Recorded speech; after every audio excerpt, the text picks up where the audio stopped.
AP liquor case నిందితుల పిటిషన్ను supreme court కొట్టివేసింది. ట్రయల్ కోర్టు ఇచ్చిన డిఫాల్ట్ బెయిల్ను రద్దు చేస్తూ హైకోర్టు ఇచ్చిన తీర్పుపై నిందితులు కృష్ణమోహన్ రెడ్డి, ధనంజయ రెడ్డి, బాలాజీ గోవిందప్ప సుప్రీంను ఆశ్రయించారు.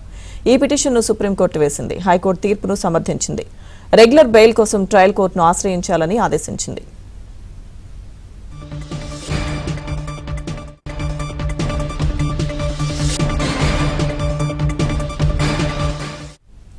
ఏపీ లిక్కర్ కేసు నిందితుల పిటిషన్ను సుప్రీంకోర్టు కొట్టివేసింది. ట్రయల్ కోర్టు ఇచ్చిన డిఫాల్ట్ బెయిల్ను రద్దు చేస్తూ హైకోర్టు ఇచ్చిన తీర్పుపై నిందితులు కృష్ణమోహన్ రెడ్డి, ధనంజయ రెడ్డి, బాలాజీ గోవిందప్ప సుప్రీంను ఆశ్రయించారు. ఈ పిటిషన్ను సుప్రీంకోర్టు వేసింది. హైకోర్టు తీర్పును సమర్థించింది. రెగ్యులర్ బెయిల్ కోసం ట్రయల్ కోర్టును ఆశ్రయించాలని ఆదేశించింది. పూర్తి సమాచారం మా ఢిల్లీ బ్యూరో చీఫ్ కృష్ణ అందిస్తారు. కృష్ణ, లక్ష్మీదుర్గ, ఏపీ లిక్కర్ కుంభకోణానికి సంబంధించి సుప్రీంకోర్టులో ఈ రోజు ఒక కీలక పరిణామం జరిగింది.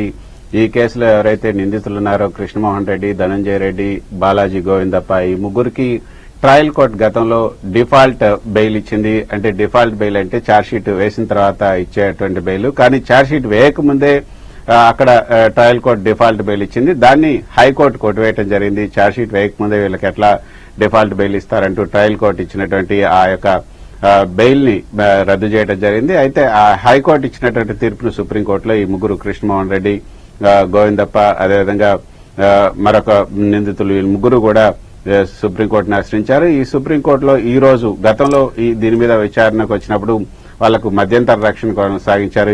ఈ ఎస్ఎల్పీ ఏదైతే ఈ ముగ్గురు నిందితులు వేసినటువంటి ఎస్ఎల్పీ పైన తుది తీర్పు వచ్చేంత వరకు, విచారణ ముగిసేంత వరకు కూడా వీళ్ళని అరెస్ట్ చేయకూడదు, వాళ్ళు లొంగిపోవాల్సినటువంటి అవసరం లేదు అంటూ ఒక మధ్యంతర రక్షణ కల్పిస్తూ గతంలో ఇదే సుప్రీంకోర్టు ధర్మాసనం ఆదేశాలు జారీ చేసింది. అయితే ఈ రోజు సీజీఐ నేతృత్వంలోని ధర్మాసనం ముందు ఈ రోజు విచారణకు వచ్చినప్పుడు డిఫాల్ట్ బెయిల్ ని ఏదైతే డిఫాల్ట్ బెయిల్ ని రద్దు చేస్తూ హైకోర్టు ఇచ్చినటువంటి ఆ యొక్క ఉత్తర్వులు ఏవైతున్నాయో వాటిని సుప్రీంకోర్టు సమర్థించింది. మీరు రెగ్యులర్ బెయిల్ కావాలంటే మళ్లీ క్రింది కోర్టుకు వెళ్లాల్సిందే, ట్రయల్ కోర్టుకు వెళ్ళండి. ట్రయల్ కోర్టులో ఒకవేళ కనుక మీకు అక్కడ బెయిల్ లభించకపోతే మళ్లీ హైకోర్టుని ఆశ్రయించండి. హైకోర్టుని ఆశ్రయించేంత వరకు కూడా 4 వారాల పాటు వీళ్లకు ఏదైతే గతంలో సుప్రీంకోర్టు ఇచ్చినటువంటి మధ్యంతర రక్షణ కొనసాగుతుందని కూడా ఈ రోజు సీజీఐ నేతృత్వంలో ధర్మాసనం స్పష్టం చేసింది. అయితే గతంలో మనం చూసాం ఇదే మిథున్ రెడ్డి కేసులో కూడా, ఈ కేసులో మిథున్ రెడ్డి, ఎంపీ మిథున్ రెడ్డి కూడా ఉన్నారు. ఈ ముగ్గురికి కూడా ఛార్జ్షీట్ వేయకుండానే ఛార్జ్షీట్ వేశామని చెప్తే వాళ్లకు బెయిల్ ఇచ్చారు. ఛార్జ్షీట్ వేసిన దాంట్లో బెయిల్ కూడా నిరాకరించారు. సో అటువంటి సంఘటన జరిగింది. సో ట్రయల్ కోర్టు చేసినటువంటి తప్పును హైకోర్టు సరిచేసింది. అయితే హైకోర్టు తీర్పును కూడా ఇక్కడ ఏదైతే బాలాజీ గోవిందప్ప, కృష్ణమోహన్ రెడ్డి వీళ్ళు దాఖలు చేసినటువంటి ఈ పిటిషన్ లో హైకోర్టు ఏదైతే తమకు అక్కడ వచ్చినటువంటి ట్రయల్ కోర్టు ఇచ్చినటువంటి డిఫాల్ట్ బెయిల్ రద్దు చేసింది.